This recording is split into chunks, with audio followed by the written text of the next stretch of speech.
Hello students, welcome to EPG Pathshala. I am Satwanti Kapoor from Department of Anthropology, University of Delhi. Today I shall be speaking on the module Developmental Anthropology, Definition and Concept from the paper Applied Anthropology. The learning objectives of this module are to know about emergence of developmental anthropology, meaning and concept of developmental anthropology, different developmental parameters, application of development, implications of development for people's lives.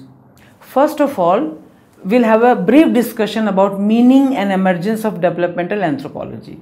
As we all know that anthropology is the holistic study. When I say holistic study, means we study human populations, human beings in totality from all aspects, be it biological, be it social, be it cultural, be it evolutionary, be it genetic. All these aspects are integrated to study the man at individual level or man as in population level. Shuru karo. Considering the holistic nature of anthropology, development anthropology is a sub-branch of anthropology and can be defined as the application of anthropological perspectives to the multidisciplinary branch of developmental studies. It takes international development and international aid as primary objects. In anthropology, the term development refers to the social act made by different agents who are trying to transform the economic, technical, political and social life, especially in underprivileged, formerly colonized regions. Now, development anthropologists simultaneously evaluate and contribute to projects and institutions that create and administer Western projects that seek to improve the economic well-being of the most marginalized and to eliminate poverty. Now, history of development anthropology. The developmental anthropology is a value-explicit, extended role approach in applying anthropological knowledge. Together with action anthropology, it illustrates the post-World War II shift from the more or less exclusively value-implicit approaches that has subjugated applied anthropology previously. Like action anthropology, the approach and the process has both scientific and developmental aims, but its basic concept and approaches were somewhat different. Glenn Coheren in 1971 proposed development anthropology as a new field for practitioners interested in a profession outside academia. Given the growing difficulty of development aid, Coheren suggested that graduates need to prepare themselves to work in interdisciplinary settings.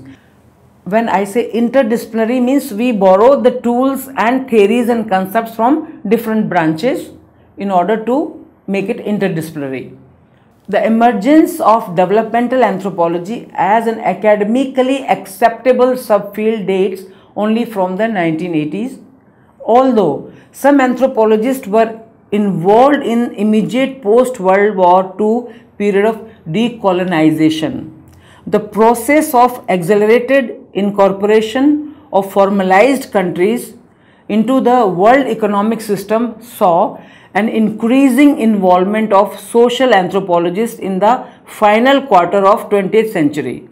By the 80s and 90s, development anthropology began to be extensively used in private sector, where corporate social responsibility and issues ranging from resettlement and human rights to micro enterprise are now consistently addressed by systematic social assessment as an integral part of investment evaluation.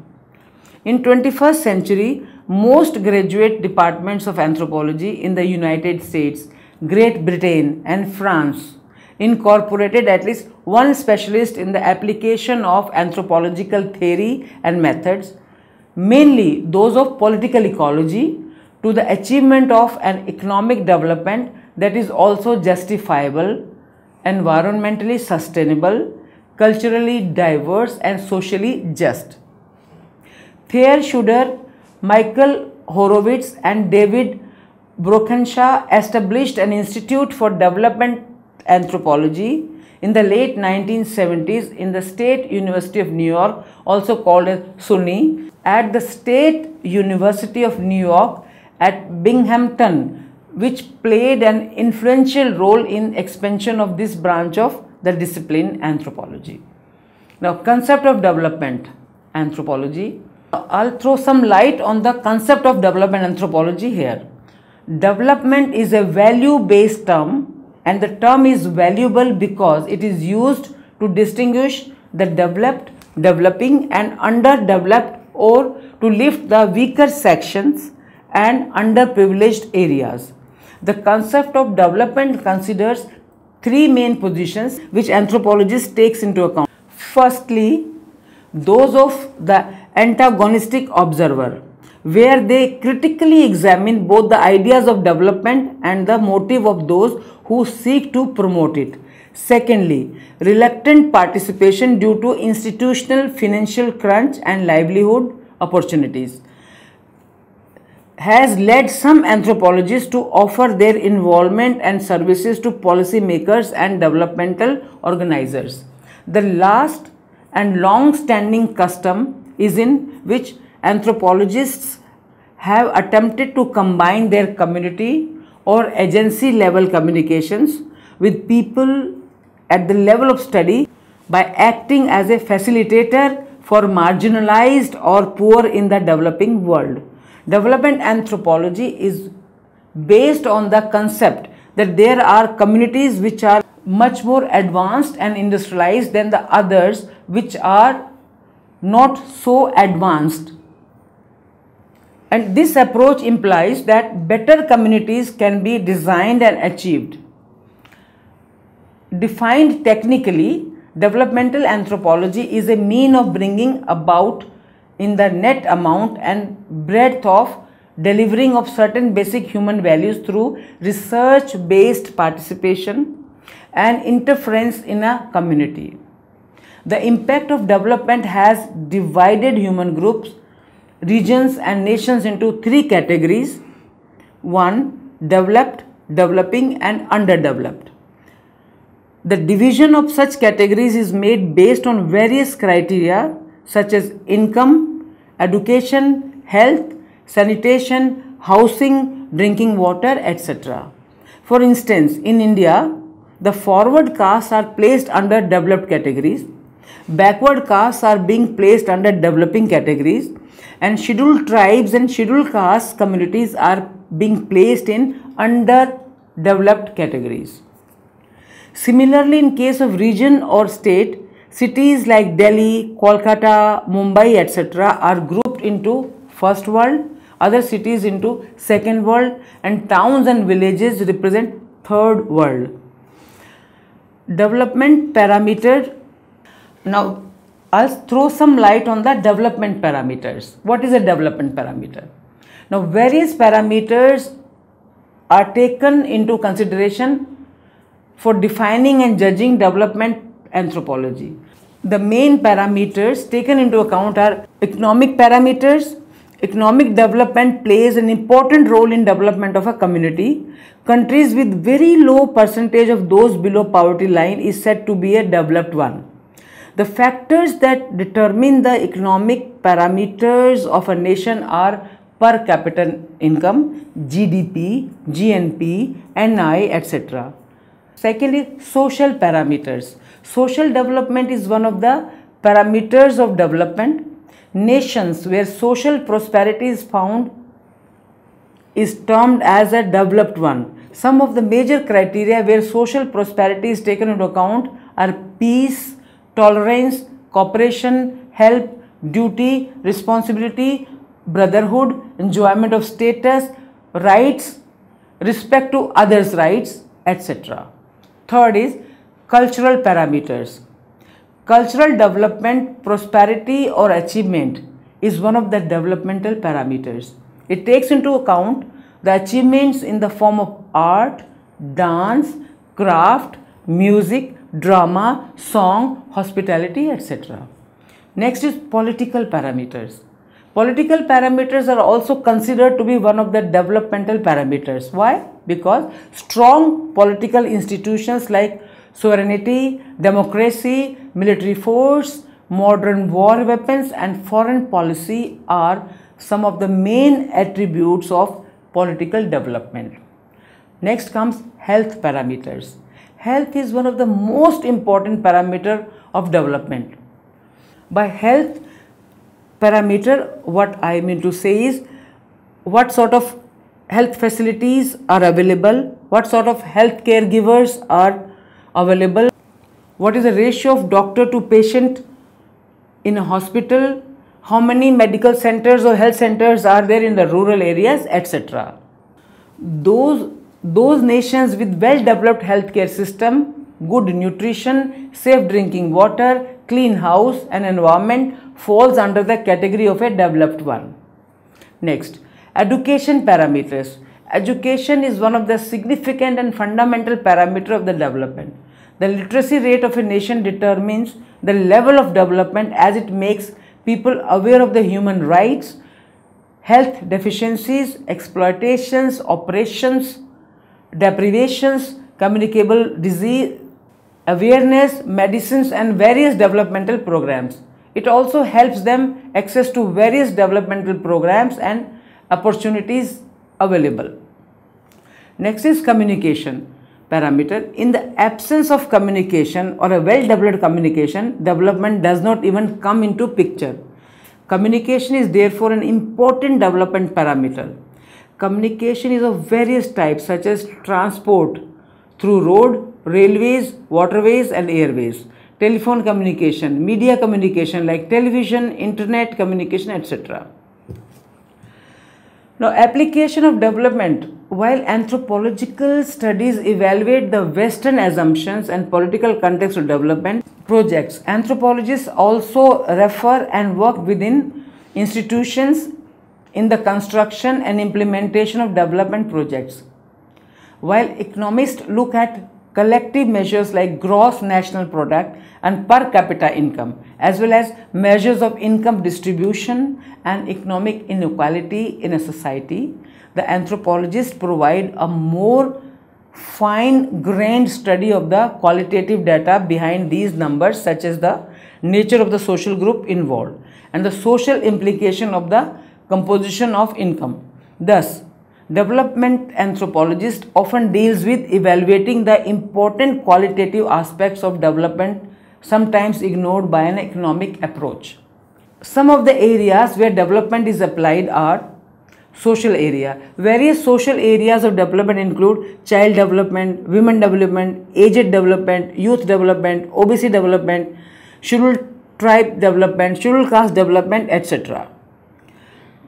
Then economic area. The economic area of development includes areas such as irrigation, horticulture, agriculture, industrial, cottage industry, small scale industry, mining, labor, livestock rearing, etc. Then cultural areas. The cultural areas of development include art in the form of music, dance, songs, dramas, plays, sports, hospitalities, etc. Next is political area. The political area of a development includes the development of areas such as panchayat, military forces, court, districts, commissionaries, state, nation, women development groups, etc. Now, health and hygiene is another important aspect.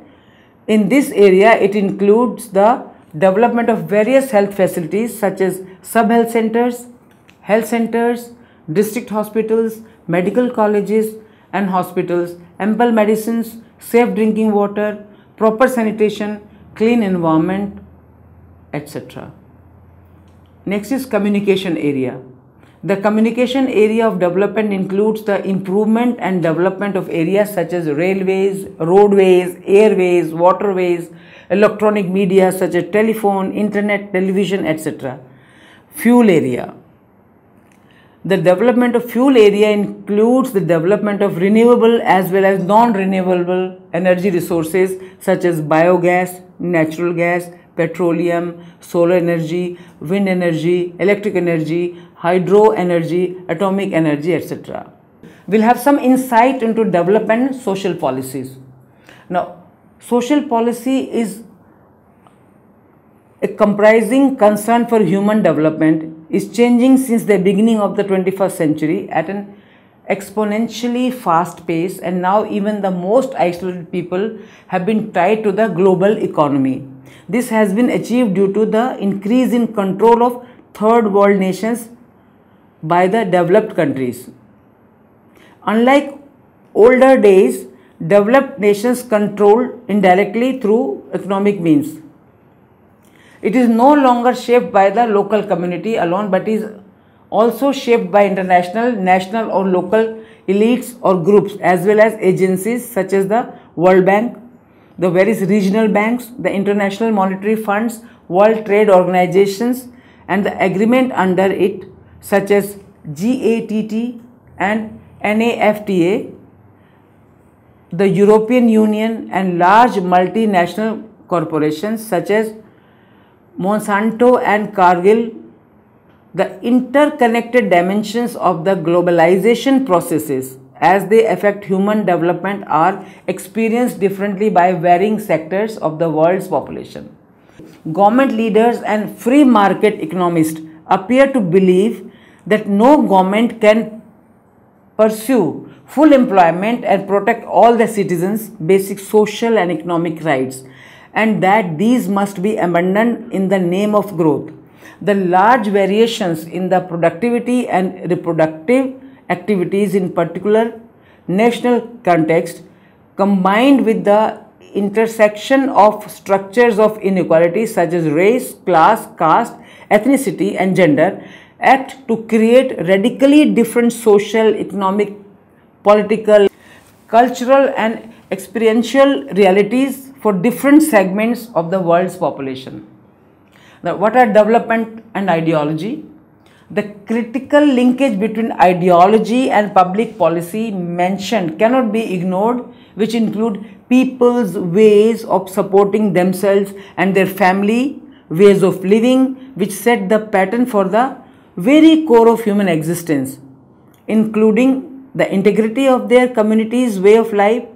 The ideologies and principles of those making policy and those carrying it out have had profound effect on human life. The ideology of development specialists, most economists and people in planning, especially those with a mid-class background or accepting Western values, are different from that of those making policy.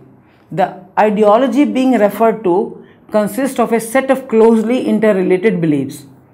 The most important belief is that growth is the most important and domineering factor for countries or region to eradicate poverty, which is of great concern to our government and had always been like that.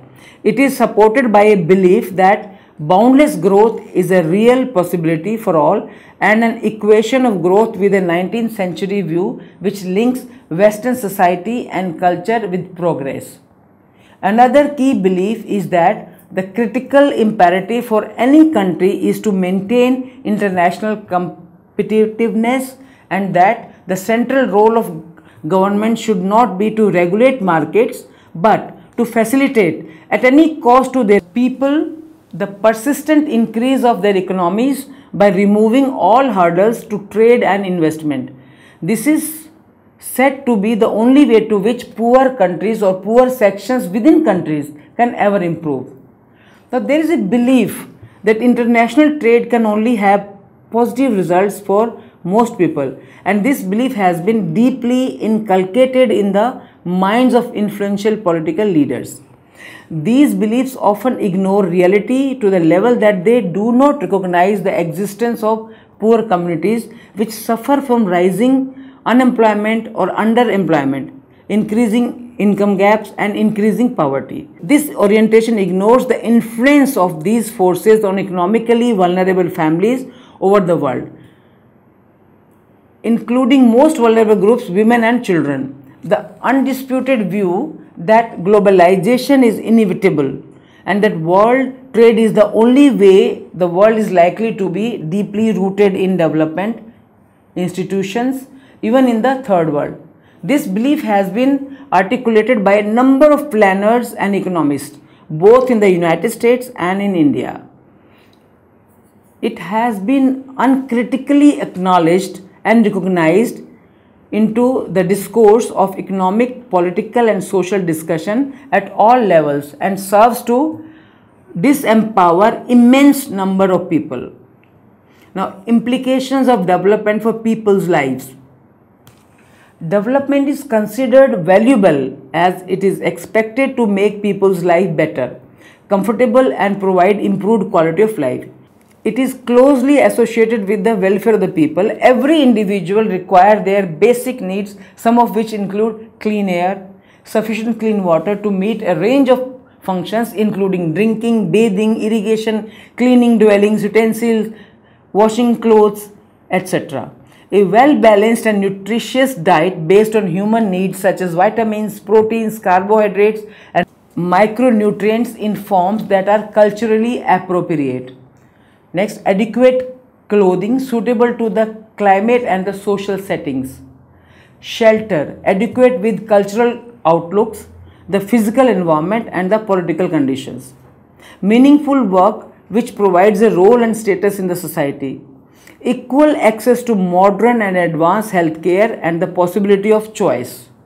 The right to freedom of expression restricted only by the need to avoid harm to others, the right for such subsector of the population to mortality and morbidity indices that are not wholly different from those of the well-off. To summarize this module, anthropology has managed to influence development in many ways, from the recruitment of anthropologists in various fields in both government as well as non-government sectors. Now, developmental anthropology has both scientific and developmental goals. It aims to bring about increase in the net amount and breadth of distribution of certain basic human values through research-based participant intervention in a community. Development anthropology is the wider sharing of the context of basic value categories, of which these categories are conceptualized and consist of power, respect, enlightenment, wealth, skill, well-being, affection, health and rectitude. Anthropological contributions in the field of development have been seen to have an immense impact on the development of a nation or a region. The development of intervention techniques within anthropology is the most striking characteristics of development. It helps to enumerate the areas in a community-based level where there is a gap, so that information regarding the community will help agencies or government policies adapt projects to local conditions and needs. Anthropology is deeply rooted in fieldwork and close community interaction, and therefore the agencies will be able to obtain first-hand information regarding the needs and improvements required, which can only be provided by anthropologists. Thank you.